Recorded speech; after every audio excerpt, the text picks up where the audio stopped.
السلام علیکم ورحمۃ اللہ وبرکاتہ۔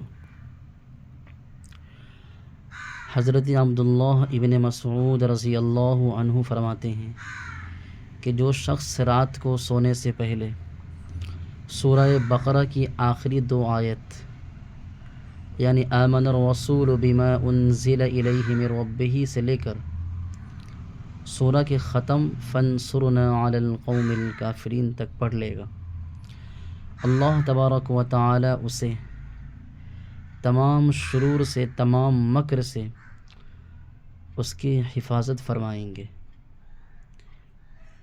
اور یہ روایت بخاری و مسلم کے اندر ہے،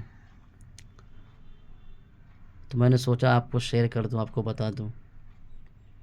اللہ پاک ہمیں بھی اور آپ سب کو بھی اس پر عمل کرنے کی توفیق عطا فرمائے، آمین ثم آمین۔